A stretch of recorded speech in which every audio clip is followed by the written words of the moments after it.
TOS-1A, yang dikenal secara resmi sebagai Heavy Flamethrower System, merupakan salah satu sistem peluncur roket Rusia yang memiliki karakteristik unik karena menggabungkan prinsip senjata termobarik dengan platform peluncur jarak pendek berlapis baja.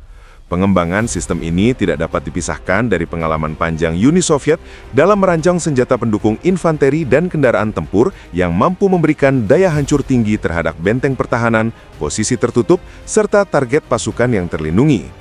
Dalam konteks sejarahnya, TOS-1A adalah evolusi dari sistem sebelumnya, TOS-1 Buratino, yang mulai diuji coba pada akhir dekade 1980-an.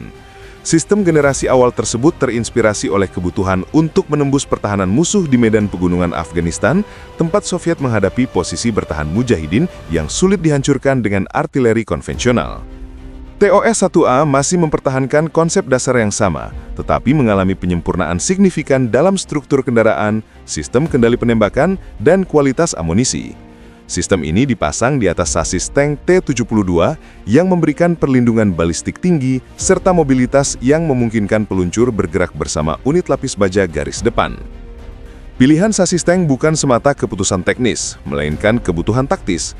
Senjata ini diproyeksikan untuk beroperasi dalam jarak yang relatif dekat dengan target, umumnya antara 3 hingga 10 km, jarak yang jauh lebih pendek dibandingkan sistem roket artileri standar.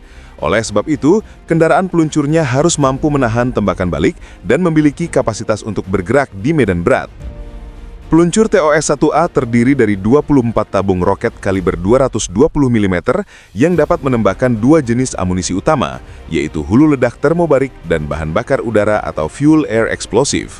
Keduanya bekerja dengan prinsip yang sama, yaitu menciptakan awan aerosol bahan bakar di udara sebelum meledakannya sehingga menghasilkan gelombang kejut yang lebih panjang dan tekanan tinggi dibandingkan bahan peledak konvensional. Ledakan termobarik dikenal mampu menembus celah, ruang bawah tanah, dan bangunan tertutup, sehingga memberikan dampak yang lebih besar terhadap target yang berlindung. Sifat inilah yang membuat TOS-1A diklasifikasikan sebagai senjata pendukung ofensif untuk operasi urban dan pertempuran jarak dekat, bukan sebagai sistem artileri jarak jauh.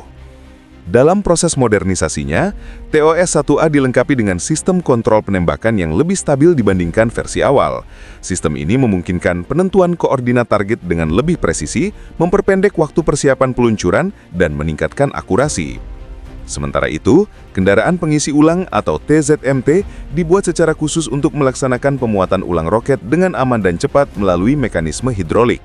Kombinasi kedua kendaraan tersebut menjadikan TOS-1A sebagai satu paket sistem operasi yang dapat bergerak dalam formasi tempur bersama unit mekanis lainnya. Keberadaan TOS-1A kerap dikaitkan dengan doktrin militer Rusia yang menekankan penggunaan daya tembak besar untuk menghancurkan titik-titik pertahanan musuh sebelum infanteri memasuki wilayah. Sistem ini telah digunakan dalam berbagai konflik modern, umumnya pada situasi yang membutuhkan penghancuran posisi bertahan yang kuat serta operasi di area urban atau kompleks industri.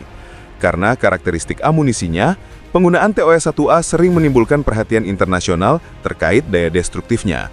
Tetapi dalam kerangka penjelasan teknis, sistem ini tetap menjadi bagian integral dari kategori senjata pendukung berat yang dioperasikan oleh pasukan mekanis. Secara keseluruhan, TOS-1A menempati posisi yang berbeda dibandingkan sistem roket artileri tradisional, seperti BM-30 Smers atau BM-21 Grad. Ia tidak dirancang untuk melancarkan serangan jarak jauh, melainkan untuk memberikan efek menghancurkan dalam skala lokal berbasis tekanan udara dan panas tinggi. Dalam lingkungan pertempuran modern, TOS-1A mencerminkan pendekatan Rusia terhadap perang darat, memadukan platform lapis baja kuat dengan amunisi berdaya ledak tinggi untuk mendukung operasi penyerbuan, khususnya di area padat bangunan dan posisi defensif kompleks. Keunikannya terletak pada kesatuan antara mobilitas tank, presisi sistem kendali modern, dan daya hancur termobarik yang menjadikan salah satu senjata pendukung paling khas dalam inventaris militer Rusia. Terima kasih dan sampai jumpa di video berikutnya.